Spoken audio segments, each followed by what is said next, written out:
태영건설의 워크아웃 여부가 오늘 결정됩니다. 채권단 75% 이상의 동의가 필요한데 어제 마지막 회의에서 채권단은 태영 측이 약속만 지키면 워크아웃 진행에 문제가 없다는 뜻을 내비쳤습니다. 한국은행 금융통화위원회가 오늘 새해 첫 회의를 열고 기준금리를 결정합니다. 연 3.5% 기준금리를 유지할 거란 전망이 우세한 가운데 금리 인하 시점에 대한 언급이 나올지 관심입니다.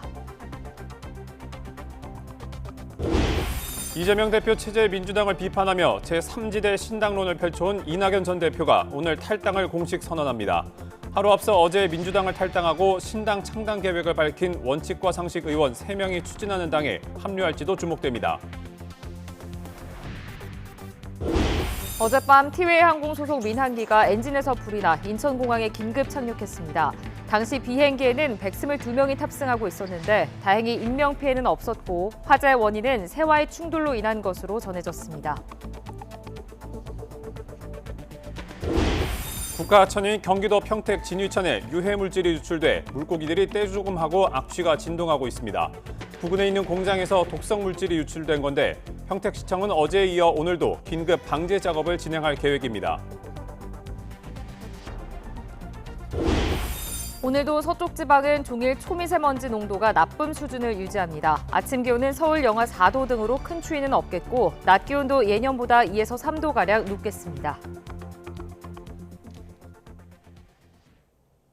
여러분 안녕하십니까? 1월 11일 굿모닝 화이팅 2부 시작합니다. 태영건설의 워크아웃 여부 결정을 하루 앞두고 산업은행과 5대 은행 등 주요 채권단이 다시 모였습니다. 네, 태영 측도 참석해 직접 설득에 나섰는데 채권단이 공감하면서 워크아웃 가능성이 유력해졌습니다. 이향원 기자입니다. 태영건설 워크아웃 여부 결정을 하루 앞두고 주요 채권단이 다시 모였습니다. 이번 회의에는 주채권은행인 산업은행과 5대 은행은 물론 이금융권까지 대거 참석했습니다. 이들을 상대로 태영그룹 관계자들이 직접 워크아웃 동의를 호소했는데 분위기는 우호적이었던 것으로 파악됐습니다. 하루 전 태영 측이 기존 자구안 이행을 거듭 약속하고 대주주 지분을 담보로 내놓기로 한 걸 긍정적으로 평가한 겁니다. 부족할 경우에는 지주회사인 TY홀딩스와 SBS 주식도 담보로 해서 태영건설을 꼭 살려내겠습니다. 회의가 끝난 뒤 채권단은 태영 측이 약속만 지키면 워크아웃 진행에 문제가 없다는 뜻을 내비쳤습니다. 자구 계획이 그대로 지켜지면 워크아웃 개시와 이후 실사, 기업 개선 계획 수립 작업이 원활하게 진행될 수 있다는데 공감대를 이뤘다고 밝힌 겁니다. 특히 주요 자산을 팔아야 하는 자구 계획 특성을 고려해 이행이 늦어져 실사 기간에 자금 부족이 생길 가능성까지 논의했습니다. 채권단이 사실상 워크아웃 개시를 전제로 다양한 시나리오를 점검한 겁니다. 워크아웃이 시작하려면 채권단의 75% 이상 동의가 필요합니다. 채권액 기준으로 의결권이 구성되는데 은행권 33%, 건설공제조합이 20% 정도입니다. 이번에 모인 금융권 외에 나머지 채권단 설득이 중요하지만 크게 무리는 없을 거라는 평가입니다. 채권단 관계자는 주요 채권단과 금융당국이 영향력을 행사할 수 있는 채권자 비율이 높은 만큼 워크아웃이 무난하게 개시될 거라고 내다봤습니다. 오늘 예정된 1차 협의회에서는 서면 결의 방식으로 워크아웃 개시 여부가 결정됩니다. 24시간 동안 결의서를 받는 만큼 정확한 동의율은 내일 공개될 예정입니다. YTN 이영훈입니다. 한국은행 금융통화위원회가 오늘 오전 회의를 열어 2024년 첫 기준금리를 결정합니다. 오늘 회의에서 금통위는 현재 기준금리를 3.5%로 동결할 것으로 전망됩니다. 이럴 경우 지난해 1월 기준금리를 연 3.25%에서 3.5%로 인상한 이래 8차례 연속 동결을 이어가게 됩니다. 이와 함께 회의 후 이창용 총재가 통화정책 방향과 경제 상황에 대한 평가를 설명하는 자리에서 올해 기준금리 인하에 대한 긍정적인 신호를 내놓을지도 관심입니다. 금융당국은 지난해 연간 가계대출 증가폭에 대해 예년 대비 매우 안정적인 수준으로 GDP 대비 비율도 2년 연속 하락할 것으로 예상했습니다. 금융위원회는 기획재정부와 국토교통부 등 유관기관과 함께 가계부채 현황 점검 회의를 열고 지금의 가계부채 증가세는 그 어느 때보다 안정적으로 관리되고 있다며 이같이 밝혔습니다. 금융위원회 권대영 사무처장은 지난해 그동안 누적된 가계부채로 인해 취약 차주를 중심으로 상환 부담이 상대적으로 증가해왔다고 진단했습니다.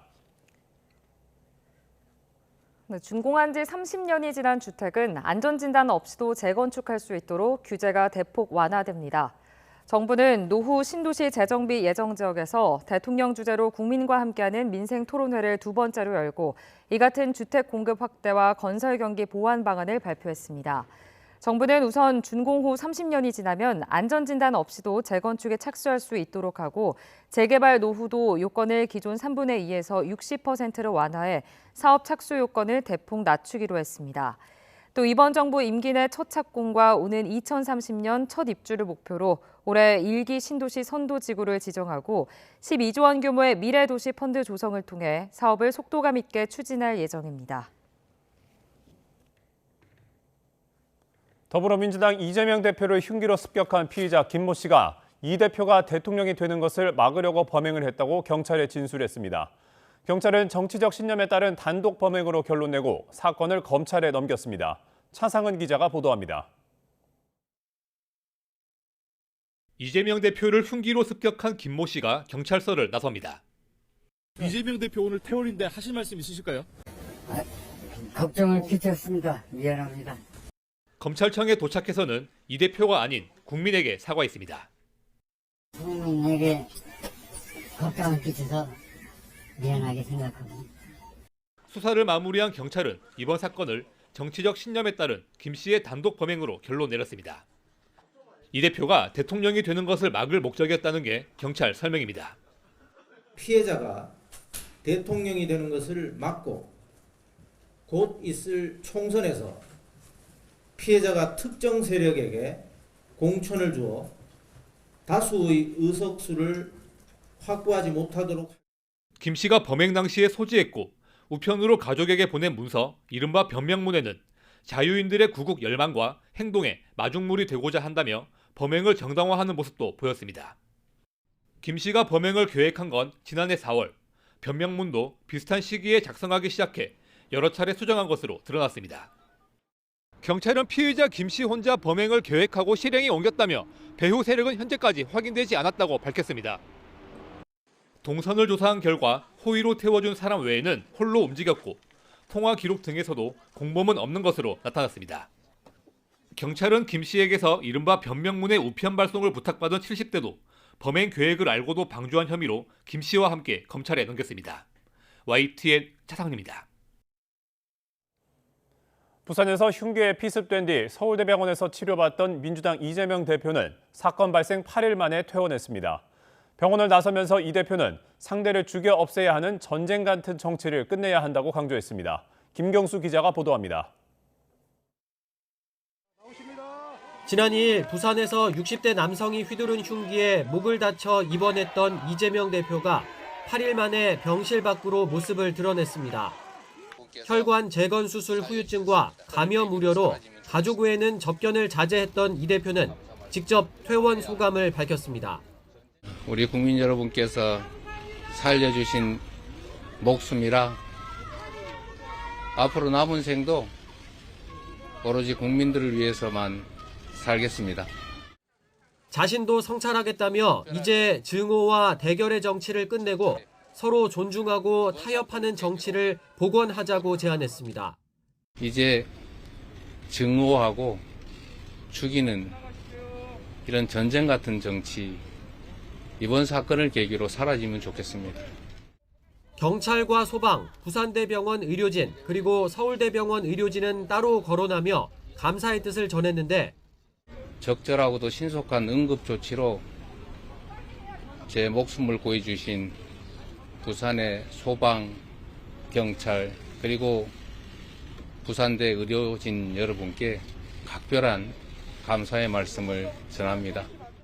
사건 당일 헬기를 타고 서울로 이송되며 불거진 지역의료 무시, 특혜 논란을 의식한 것으로 풀이됩니다. 비주류 의원들의 탈당 등 당내 상황에 대한 구체적인 언급은 없었는데 이 대표는 당분간 자택에서 회복 치료에 전념하며 현안들을 챙길 것으로 보입니다. 지금 좀 제한적이긴 하지만 중요한 당무에 대해서는 의사결정을 하실 수 있을 거라고 봅니다. 쌍특검법 제표 결과 선거제 협상 등 원내 쟁점은 물론 당내 이단 이탈 기류까지 이재명 대표에게 주어진 숙제는 한둘이 아닙니다. 모두 제1야당 수장의 정치력이 필요한 것들인 만큼 이 대표의 완전한 당무 복귀 시점에도 일정 부분 영향을 줄 것으로 전망됩니다. YTN 김경수입니다.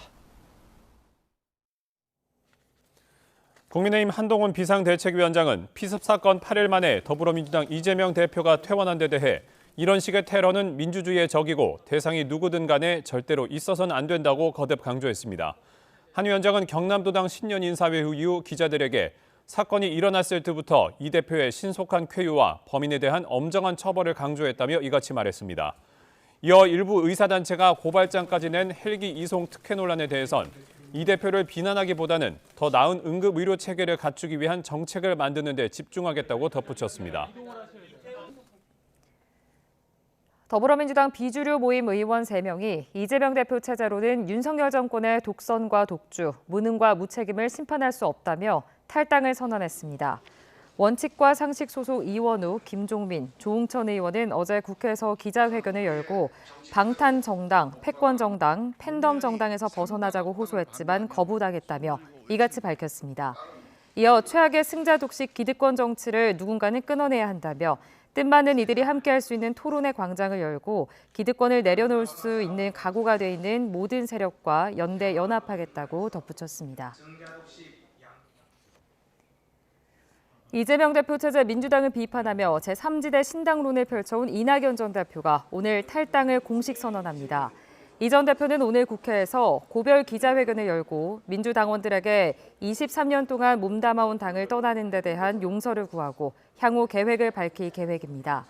이 전 대표 측 관계자는 한국 정치의 구조적 문제를 지적하면서 탈당의 이유를 설명하는 자리가 될 거라며 설 명절 전까지 창당 작업을 마무리하겠다고 설명했습니다. 지난달부터 창당 실무 작업을 진행해온 이 전 대표가 하루 앞서 어제 민주당을 탈당하고 원칙과 상식 의원 3명이 추진하는 당에 합류할지도 주목됩니다. 더불어민주당이 현근택 민주연구원 부원장의 지역 정치인 여성 비서 성희롱 논란에 대한 윤리 감찰에 착수한 가운데 당 안팎에선 이재명 대표 사당화 논쟁이 다시 불붙고 있습니다. 친명계 좌장인 정성호 의원이 이 대표와 따로 현 부원장의 징계 수위를 논의한 사실이 드러났기 때문인데 총선 공천 심사와 맞물려 적잖은 파장이 일고 있습니다. 손효정 기자입니다. 이재명 대표가 병원에 있던 지난 9일 국회 본회의장에서 찍힌 정성호 의원의 휴대전화 화면입니다. 현근택은 어느 정도로 할까요라고 이 대표가 문자로 묻자 정 의원은 당직 자격 정지는 돼야 한다. 컷오프 대상이란 취지로 답합니다. 바로 이어 이 대표는 너무 심한 게 아니냐고 되물었고 정 의원은 그러면 엄중 경고, 큰 의미는 없다며 애초 자신이 생각했던 수위를 낮춥니다. 대표적 친명 인사로 꼽히는 현근택 민주연구원 부원장이 최근 지역 정치인의 여성 비서에게 성희롱성 발언을 했다는 논란이 불거지자 두 사람이 징계 문제에 대한 의견을 나눈 겁니다. 당장 당 안팎에선 공식 당직은 물론 윤리감찰 관련 업무도 맡고 있지 않은 정 의원이 이 대표와 이런 사안을 논의한 건 부적절하다는 지적이 제기됐습니다. 지도부는 다양한 의견 수렴 과정일 뿐 실제 징계엔 영향을 미치지 못할 거라며 수습에 나섰지만 당직을 맡지 않은 다른 의원님들하고 상의를 많이 합니다. 의견을 수렴하는 과정이라고 저는 생각을 합니다. 그것이 그 윤리감찰단의 그 결론을 내는데 어떠한 영향을 미치지 않을 것으로. 당의 징계 시스템을 무시한 행태이자 이재명 사당화의 증거라는 불만이 터져 나왔습니다. 지도부에 소속된 한 의원조차 이 대표가 정 의원의 의견을 구할 거란 건 예상했지만 눈으로 확인돼 놀라웠다며 술렁이는 내부 기류를 부인하진 않았습니다. 이재명 대표 체제를 비판하며 탈당을 선언한 비주류 의원들은 이른바 비공식 라인의 당무 논의를 공개적으로 저격하기도 했습니다. 사적인 관계에서 후보자나 당원에 대한 징계 수위까지 논의된다라고 하는 것은 이건 공당으로서는 있을 수가 없는 얘기입니다. 완전 사당화되지 않은 정당이라고 한다면은 국민의힘은 한 발 더 나가 이재명 대표가 병원에서까지 측근을 챙기고 친명 핵심의 공천 컷오프를 막았다며 민주당 내 불만의 목소리를 자극했습니다. 공적 결정 과정이 아니라 대표와 측근 간 벌어지는 짬짬이 징계는 당의 정상적 시스템이 무너졌고 민주당이 내부 자정 기능을 상실했다는 것만 증명합니다. 정치권에선 태어난 이재명 대표가 이번 논란을 의식해 현 부원장에 대한 징계 수위를 오히려 높일 수밖에 없을 거란 관측을 내놓고 있습니다. 하지만 비명계 지역구에 대한 친명계의 도전, 이른바 자객공천 우려가 제기되는 상황에서 비주류의 시선은 오히려 공정한 공천 심사가 가능할지에 쏠린 모습입니다. YTN 손효정입니다.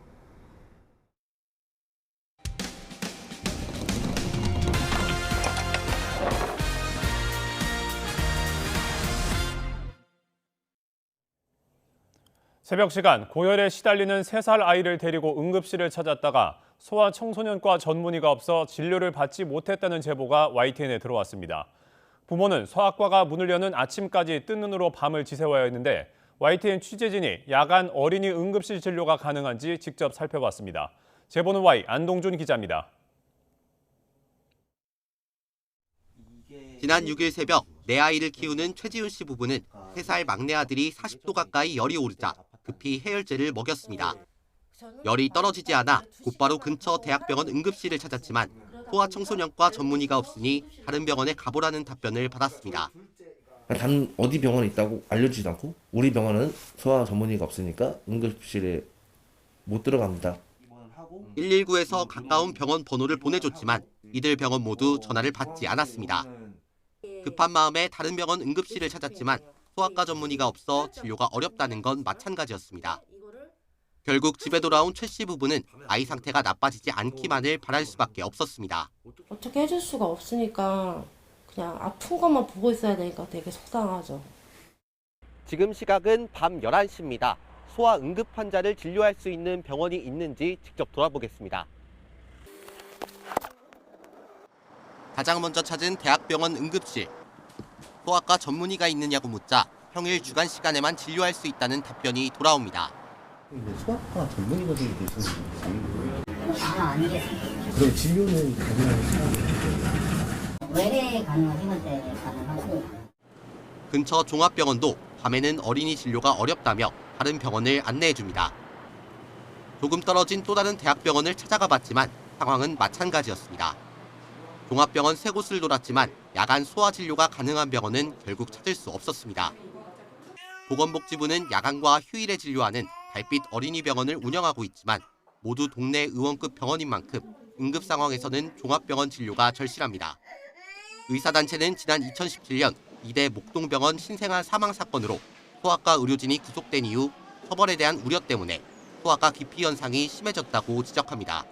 늘 애들 죽는 거에 전선 그 한복판에 있단 말이에요. 죽었다라고 해서 처벌을 한다고 하면 어떻게 무혐의해서 하겠어요. 의료 선진국이라고 불리는 대한민국. 아픈 아이들이 야간에는 응급 상황에서도 왜 소아과 전문의를 만날 수 없는지 진지한 고민과 논의가 필요합니다. YTN 안동준입니다. 티웨이 항공 소속 여객기가 인천공항에 착륙하다가 엔진에서 불꽃이 튀는 사고가 발생해 승객들이 20분 동안 공포에 떨어야 했습니다. 어떻게 된 일인지 이승윤 기자가 보도합니다. 일본 도쿄 나리타 공항을 출발한 티웨이 항공 TW216편 여객기가 인천공항에 착륙할 준비에 들어갔습니다. 갑자기 오른쪽 날개 엔진에 불꽃이 일더니 화염도 포착됩니다. 기내에는 타는 냄새까지 나면서 불안은 고조됐습니다. 지상에서는 폭음 같은 굉음도 들릴 정도.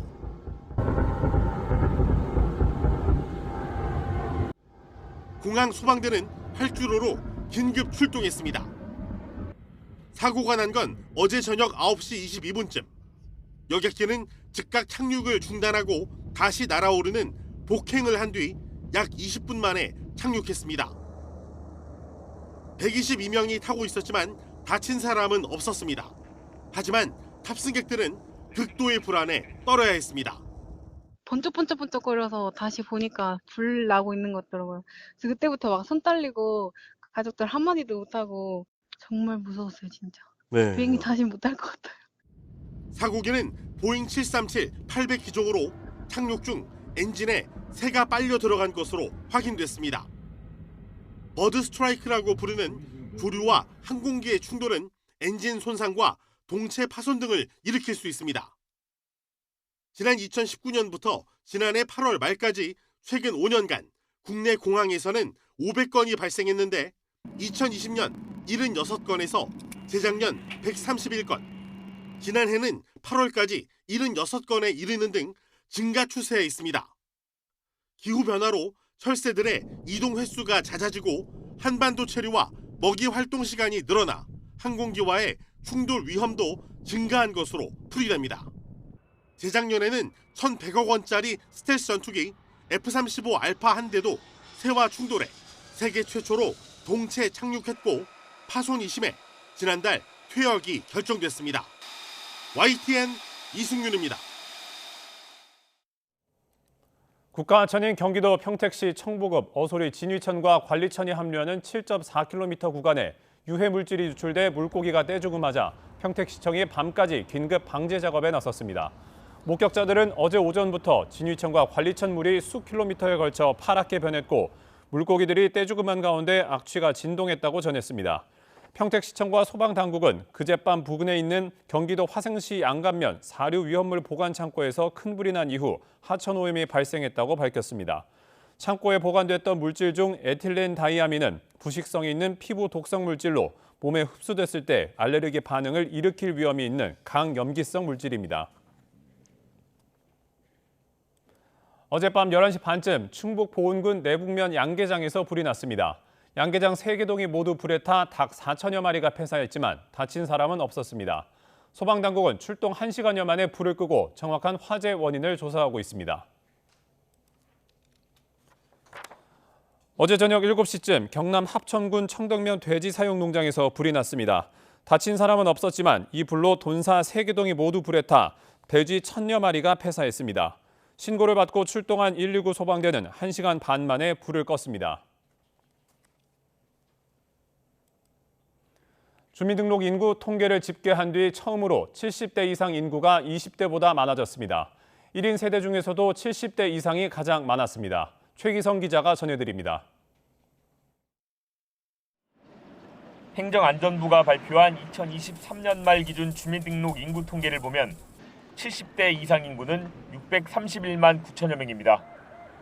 619만 7천여 명을 기록한 20대 인구보다 10만 명 넘게 많습니다.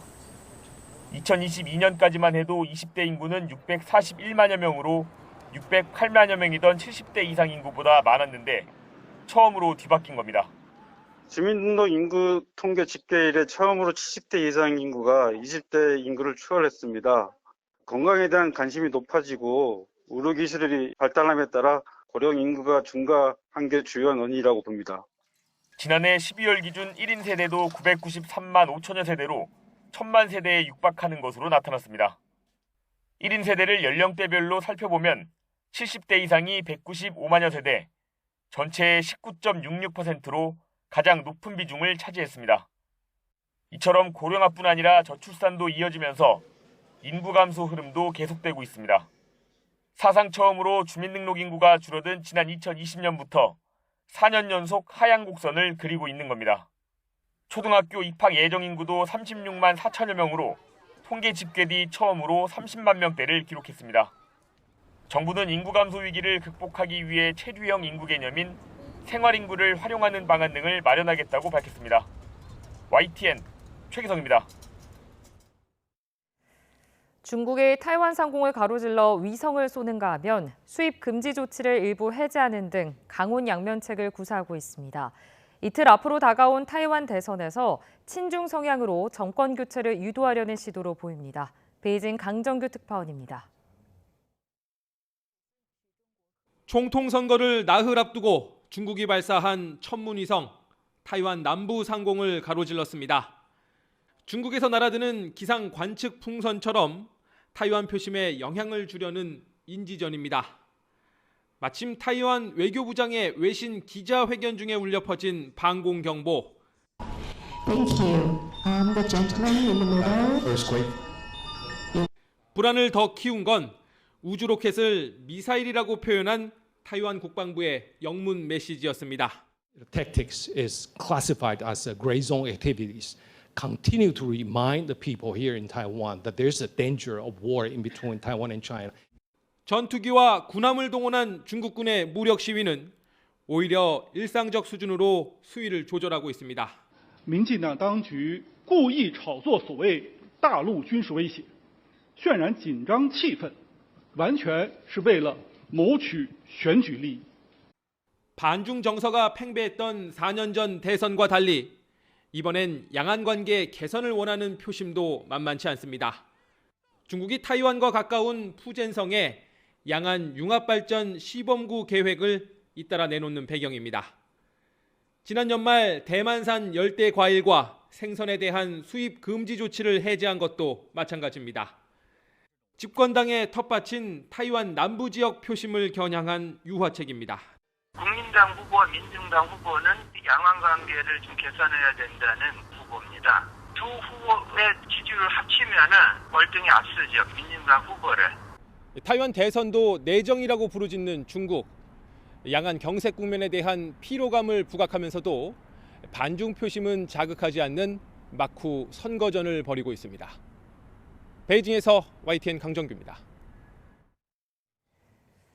황준국 주 유엔 대사는 최근 러시아가 북한으로부터 들여온 미사일을 우크라이나에 발사한 것을 강력히 규탄했습니다. 황 대사는 유엔 안전보장이사회 공개회의에서 러시아가 북한에서 제공받은 무기를 사용하는 것은 안보리 결의 위반이라며 이같이 밝혔습니다. 또 이번 발사는 북한에 상당한 기술적, 군사적 통착력을 제공할 것이라며 앞으로 불법 핵탄도미사일 개발 자금 마련을 위해 다른 나라에 미사일을 수출할 수 있다고 지적했습니다. 볼로드미르 젤렌스키 우크라이나 대통령이 현지 시간 10일 리투아니아를 깜짝 방문해 지원을 거듭 호소했습니다. 젤렌스키 대통령은 기타나스 나우세다 리투아니아 대통령과 회담한 뒤 기자회견에서 연말 연초 최소 500건의 미사일 드론 공습을 받았고 약 70%를 요격했다며 방공 시스템이 가장 부족하다고 말했습니다. 그러면서 푸틴은 멈추지 않을 것이라며 리투아니아와 라트비아, 에스토니아, 몰도바가 다음 차례가 될 수 있다고 경고했습니다.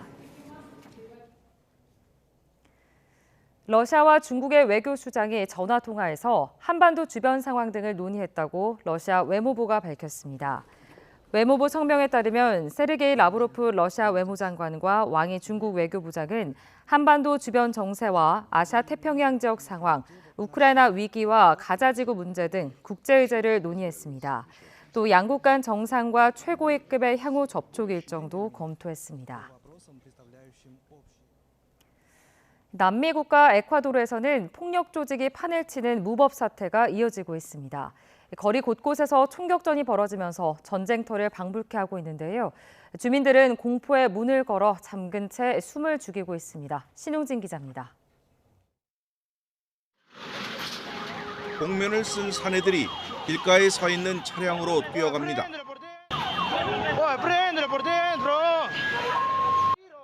총을 든 일행이 도망가는가 싶더니 다음 목표를 찾습니다. 인화물질로 보이는 통을 들고 가더니 또 다른 차량에 불을 지릅니다. 범죄자들은 이런 식으로 영상을 직접 찍어 올리고 있습니다. 한치는 갱들을 소탕하기 위한 범죄와의 전쟁도 곳곳에서 이어지고 있습니다. 남부 국경 도시인 우아키아스에서는 경찰과 범죄단 간에 격렬한 총격전이 벌어졌습니다. 다니엘 노보아 에콰도르 대통령은 폭력 조직을 뿌리 뽑기 위해 60일간 국가 비상사태를 선언했습니다. La Policía Nacional ha desarrollado el operativo Contragolpe el día de hoy, en donde se tiene como resultado 12 personas aprendidas, un policía. 에콰도르 최대 도시인 과야킬과 수도 키토 등 전국의 거리는 텅 비었습니다. 먹고 살기 위해 어쩔 수 없이 일하러 나온 소수의 시민들 외에는 모두 문을 걸어 잠갔습니다. 현지 시간 12일까지 휴교령이 내려지는 등 에콰도르는 사실상 전쟁 상황입니다. Se nota horrible. Está muy solitaria la calle, todo eso. Los locales están todos cerrados. Está muy ambiente muy frío, así. Como que hay un COVID nuevo. 일부 갱들은 정부의 비상사태에 맞대응해 전쟁을 선포하고 밤 11시 이후에 거리에 나오면 무조건 처형하겠다며 시민들을 공포에 몰아넣고 있습니다. YTN 신웅진입니다. 오늘 아침도 예년보다 추위가 덜합니다. 다만 추위 대신 서쪽 지방을 중심으로는 초미세먼지가 기승인데요. 현재 서울의 초미세먼지 농도는 평소보다 2배가량 짙어져 있고요. 인천과 대전, 세종, 충남 지역에는 초미세먼지 주의보도 발령 중입니다. 오늘 외출하실 때는 보건용 마스크를 착용하시는 게 좋겠습니다. 자세한 미세먼지 상황부터 살펴보도록 하겠습니다. 현재 대기가 정체되면서 서울 등 서쪽 지방과 대구의 초미세먼지 농도가 나쁨 수준을 보이고 있습니다. 차츰 영서와 경북의 공기도 탁해지겠고 밤에는 중국발 스모그까지 추가로 유입되겠습니다. 호흡기 건강 관리에 신경 써주시기 바랍니다. 공기는 답답하지만 큰 추위는 없습니다. 현재 서울 기온은 영하 2.3도, 광주 영하 2.4도를 나타내고 있고요. 한낮에는 비교적 온화함이 감돌겠습니다. 서울 5도, 대전 6도, 대구 8도까지 올라 어제보다 또 예년보다 높겠습니다. 오늘은 하늘빛이 차차 흐려지겠고 늦은 밤에는 강원 내륙과 산지에 약한 눈이 조금 내리겠습니다. 경기 동부에도 눈이 날리는 곳이 있겠습니다. 다가오는 일요일에는 중서부와 호남에 비나 눈이 내리겠고요. 당분간 심한 추위는 없을 전망입니다. 오늘 오전까지 내륙을 중심으로 가시거리 200m 미만의 짙은 안개가 끼겠습니다. 또 안개로 인해 도로 살얼음이 나타나는 곳도 있으니까요. 출근길 교통안전에 각별히 유의하시기 바랍니다. 지금까지 YTN 원희다입니다.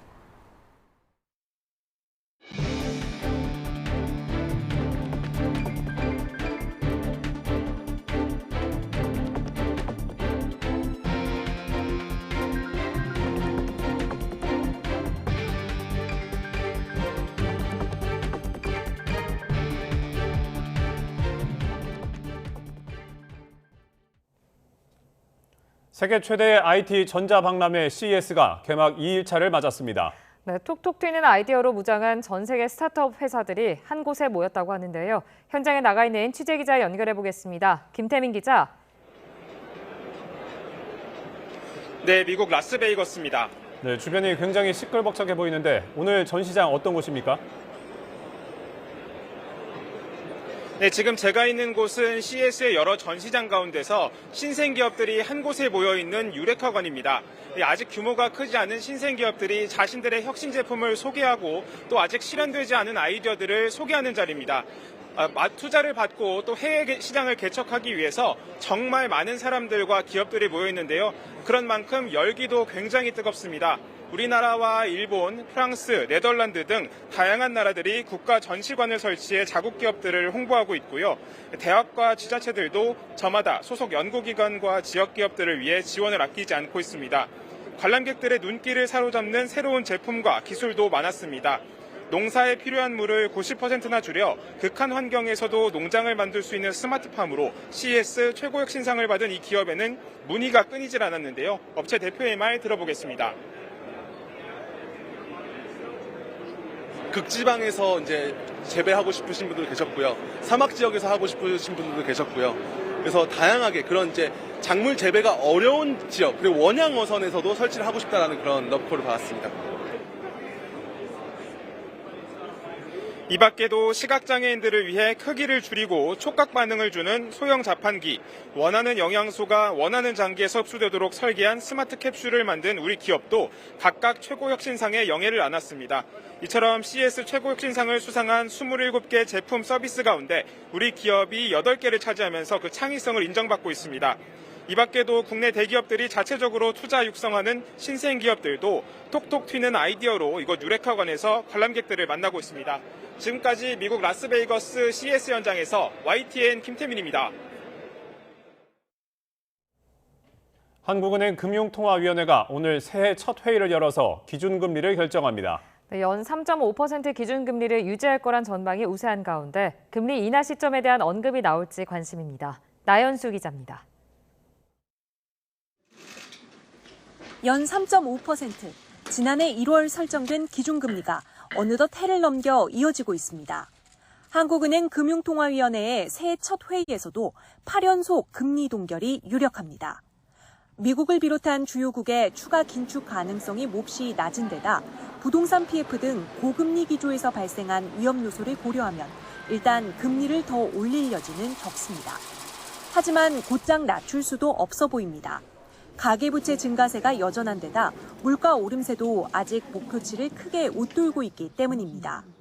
인플레이션을 목표 수준으로 되돌리기 위한 마지막 걸음이 라스트 마일이라고 보통 표현하는데 지금보다 쉽지 않을 수도 있습니다. 국제유가 등의 불확실성이 여전한 가운데 미국 고용시장이 강세를 보이면서 연준의 3월 금리 인하 기대감도 한풀 꺾였습니다. 따라서 한인도 상반기까지는 국내 물가 추이와 부동산 PF 여파와 함께 연준의 기조를 지켜보지 않겠느냐는 분석입니다. 금리를 내리기 시작한다면 언제쯤이 될지 미국과 마찬가지로 예측이 분분합니다. 대체적 관측은 이르면 오는 7월입니다. 미국보다 선제적으로 하느니 먼저 금리를 낮추기는 힘들 것 같고요. 미국의 인플레이션과 경기를 생각하면 미국도 금년 한 5월이나 6월 정도는 돼야 첫 번째 금리 인하가 시작이 될 것 같고요. 7월에 금리가 인하된다고 해도 연 3.5% 금리가 1년 6개월 묶이는 셈이니 역대 최장기 금리 동결 기록을 깨게 됩니다. 홀 금리 목표제 도입 이래 최장기 금리 동결 기록은 지난 2016년 6월 금통위부터 2017년 11월 금통위까지의 1년 5개월 21일이었습니다. YTN 나인수입니다. 삼성 오너 일가가 상속세 마련을 위해 2조 8천억 원 규모의 삼성전자 등 계열사 지분 일부를 블록딜, 즉 시간의 대량 매매 형태로 매각합니다. 홍라이 전 삼성미술관 리움 관장과 이부진 호텔신라 사장, 이서연 삼성복지재단 이사장은 어제 장 마감 뒤 삼성전자 지분 약 2,982만 주를 블록딜로 매각하기 위한 수요 예측에 나섰습니다.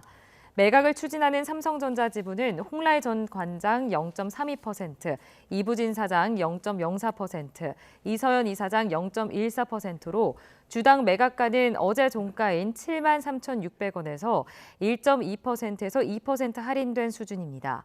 이부진 사장은 삼성물산 0.65%, 삼성 SDS 1.95%, 삼성생명 1.16%의 일부 지분도 블록딜 형태로 매각에 나섭니다.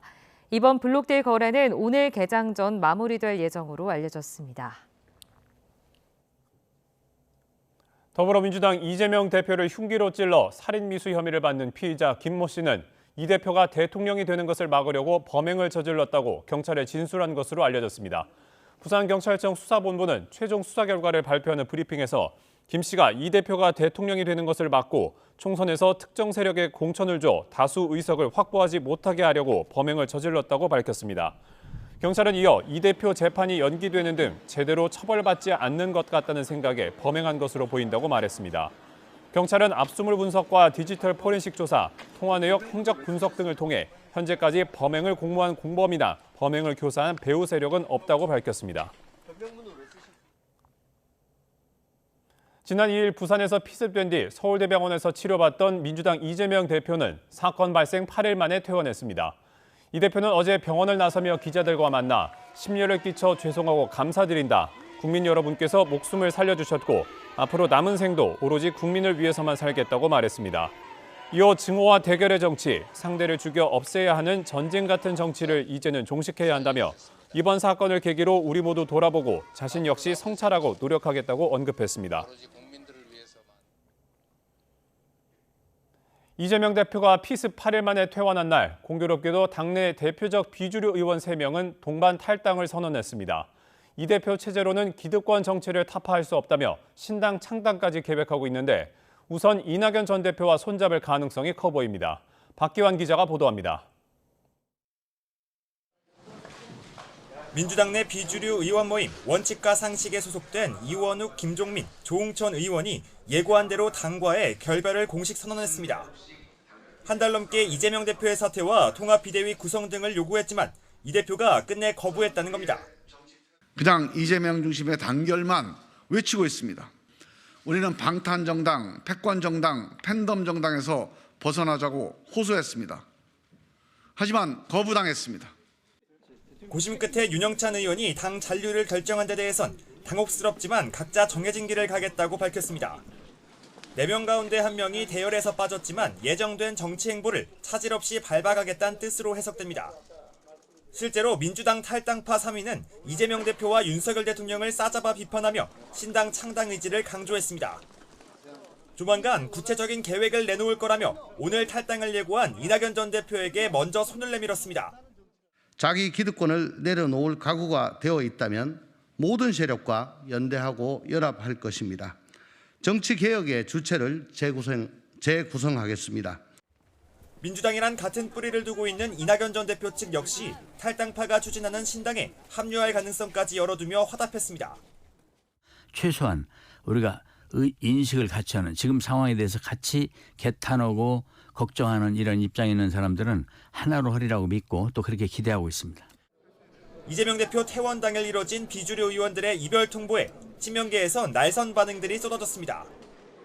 탈당파들의 관심은 오직 권력과 공천뿐이라며 민주당의 이름을 더럽히지 말고 정계 은퇴를 선언하라고 목소리를 높였습니다. 당 지도부는 일단 통합을 강조하며 이낙연 전 대표에 대한 막판 설득 작업과 함께 탈당 후폭풍을 최소화하는 데 주력하는 분위기입니다. 당에서 함께 뭔가 변화도 만들고 필요하면 우리 당이 어떻게 나가기 좋을지를 같이 고민할 수 있다고 저는 생각을 합니다. 그런 방법이 훨씬 더 좋고. 민주당 탈당파 의원들은 이낙연 전 대표는 물론 이준석 전 국민의힘 대표 등 다른 제3지대 인사들과의 연대를 타진할 것으로 보입니다. 거대 양당에 맞서 최대한 영향력을 키우겠다는 건데 이 과정에서 각 세력에 밀고 당기는 줄다리기도 본격화할 것으로 전망됩니다. YTN 박견입니다. 다방주인 2명을 잇따라 살해한 피해자의 신상이 공개됐습니다. 범죄 심각성을 고려한 결정으로 머그샷도 함께 공개됐습니다. 권준수 기자가 보도합니다. 지난해 12월 30일 경기 고양시에서 60대 여성 다방 주인을, 불과 6일 뒤에는 경기 양주시에선 또 다른 다방 주인을 살해한 57살 이영복. 다방 주인 2명의 목숨을 잔인하게 앗아가고 금품을 빼앗은 범인의 신상이 공개됐습니다. 경찰은 범죄가 매우 잔인한 데다 혐의를 입증할 증거가 충분하다는 점을 고려했다고 설명했습니다. 구속된 이영복의 정면 얼굴을 찍은 머그샷도 이 씨 동의를 구해 공개됐습니다. 앞서 중대범죄 피의자 가운데에는 교제하던 여성 집을 찾아가 가족을 살해한 이석준과 신림동 등산로에서 초등학교 교사를 성폭행하려다 숨지게 한 태윤종의 머그샷이 공개된 바 있습니다. 1월 25일부터는 더욱 폭넓게 대상 범죄가 확대될 뿐만 아니라 당사자의 동의 여부를 불문하고 머그샷도 온전히 공개할 수 있게 됩니다. 그렇지만 이영복은 그 법 시행 이전이지만 자신의 동의를 거쳐 그 머그샷도 공개되게 됐습니다. 이영복은 경찰 조사에서 교도소 생활을 오래 하면서 스스로 약하다고 느껴 무시를 당한다고 생각했고 술을 먹으면 강해 보이는 모습을 보여주고 싶었다고 범행 이유를 설명했습니다.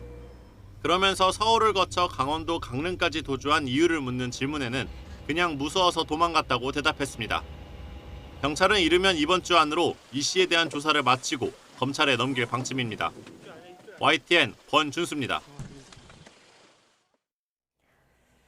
어제 저녁 티웨이 항공 소속 민항기의 엔진에서 불이 나 인천공항에 긴급 착륙했습니다. 인천공항 관계자는 일본 도쿄 나리타 공항에서 출발한 티웨이 항공 TW216편 항공기의 엔진에 화재가 발생해 어제 저녁 9시 41분쯤 긴급 착륙했다고 말했습니다. 당시 목격자들은 어제 저녁 9시 반쯤 해당 항공기가 인천공항에서 착륙하는 과정에서 굉음을 내며 엔진에 불꽃이 튀었다고 말했습니다. 당시 비행기는 122명이 탑승하고 있었고 엔진 화재 원인은 세와의 충돌로 인한 것으로 전해졌습니다. 이번 긴급 착륙과 관련한 인명피해는 없는 것으로 확인됐습니다. 고병원성 조류 인플루엔자 중앙사고수습본부는 경북 의성군 소재 산란계 농장에서 고병원성 AI 발생이 확인됐다고 밝혔습니다. 이 농장은 닭 36만여 마리를 사육해왔으며 항원 확인 이후 중소부는 초동 대응팀을 보내 출입 통제, 매물 처분, 역학조사 등을 진행했습니다. 이어 오늘 오전 10시까지 전국 산란계 농장과 축산시설, 차량 등에 대해 일시 이동 중지 명령을 내렸습니다.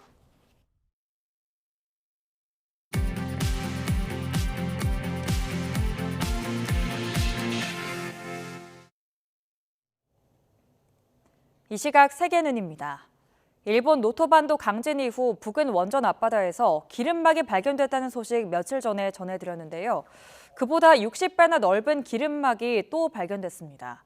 일본 정부는 별 문제가 없다는 입장이지만 정작 기시다 총리는 속 시원한 답변을 내놓지 않아서 불안을 키우고 있다는 비판이 나오고 있습니다. 황보연 기자가 보도합니다.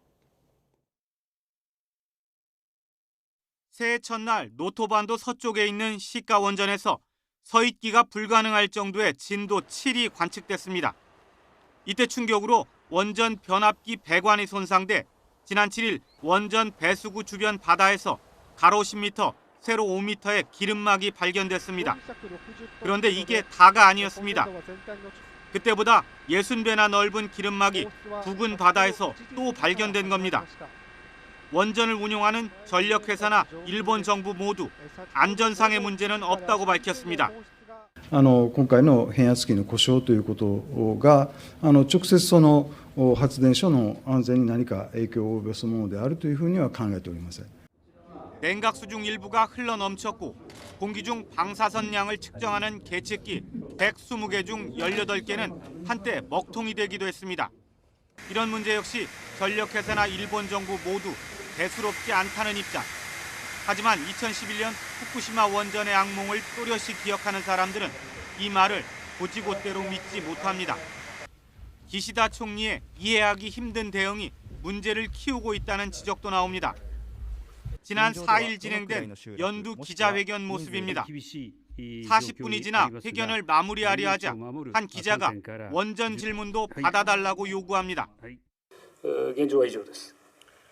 以上をもちまして岸田内閣総理大臣の令和6年年頭記者会見を 사회자가 시간이 없다며 회견 종료를 재촉하자 노골적인 불만이 터져 나오지만 기시다 총리는 그저 묵묵부답입니다. いただきます。大変恐縮ですが、現在挙手いただいている方につきまして 취임 일성으로 열린 귀를 강조한 기시다 총리가 원전에 대해선 유독 귀를 닫고 있다는 비판이 확산하는 가운데 시카 원전에 대한 일본 내 불안감은 쉽사리 사그라지지 않고 있습니다. YTN 황보현입니다. 이스라엘군이 북부 접경지대에서 충돌해온 레바논의 친이란 무장 세력 헤즈볼라에 강경하게 대응하겠다는 의지를 밝혔습니다.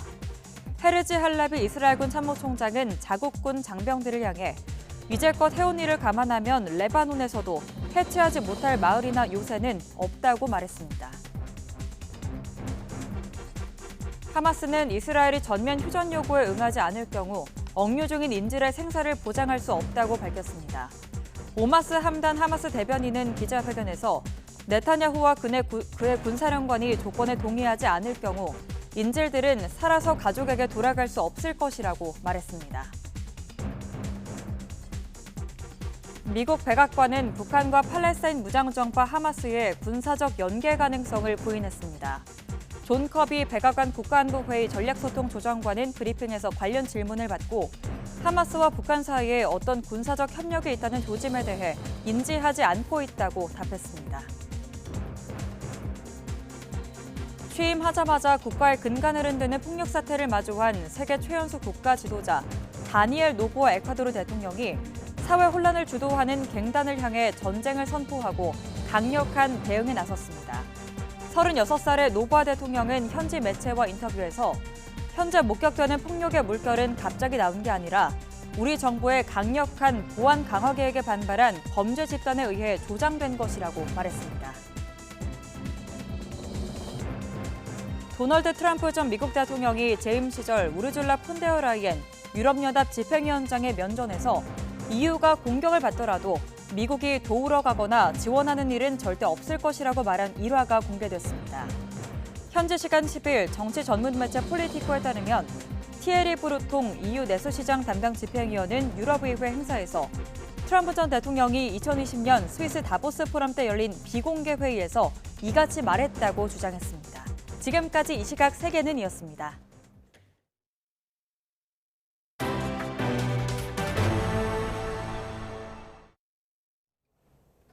프로당구 포스트 시즌에 진출하기 위한 마지막 불꽃 경쟁이 펼쳐지고 있습니다. 네, 여자 선수들의 활약이 팀의 포스트 시즌 진출 여부를 가릴 것으로 보이는데요. 남자 선수 못지않은 여자 선수들의 멋진 샷을 김동민 기자가 정리했습니다.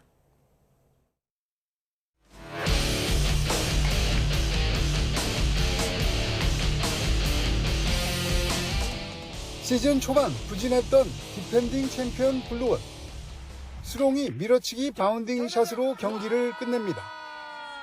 부진했던 수롱이 살아나자 팀의 포스트 시즌 합류 가능성도 높아졌습니다.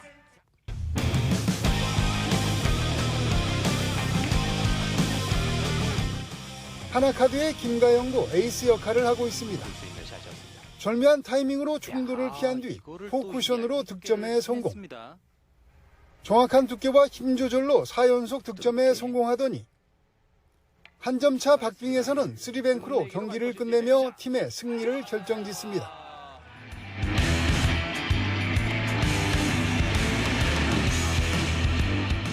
웰컴 저축은행에서는 김예연이 6승을 거두며 맹활약하고 있습니다.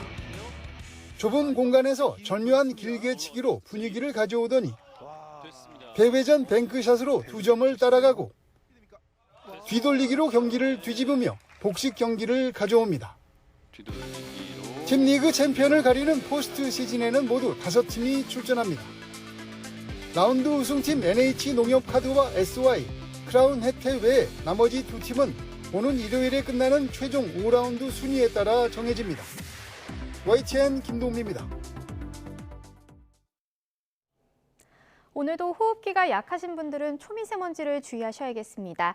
현재 대기가 정체되면서 서울 등 서쪽 지방과 경북의 초미세먼지 농도 나쁨 수준 보이고 있고요. 인천과 대전, 세종, 충남 지역에는 초미세먼지 주의보도 발령 중입니다. 밤에는 중국발 스모그까지 추가로 유입될 전망입니다. 현재 먼지에 안개까지 뒤엉켜 시야가 답답합니다. 오늘 오전까지 내륙을 중심으로는 가시거리 200m 미만의 짙은 안개가 끼겠습니다. 또 안개로 인해 도로 살얼음이 나타나는 곳도 있겠습니다. 출근길 교통안전에 각별히 유의하시기 바랍니다. 오늘은 전국이 대체로 맑다가 하늘빛이 차차 흐려지겠습니다.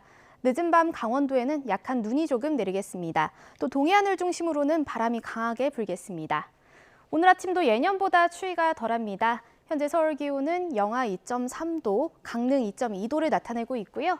한낮에는 어제보다 또 예년보다 기온이 오르겠습니다. 서울 5도, 대전 6도, 광주 7도가 예상됩니다. 다가오는 일요일에는 중서부와 호남에 비나 눈이 내릴 전망입니다. 날씨였습니다.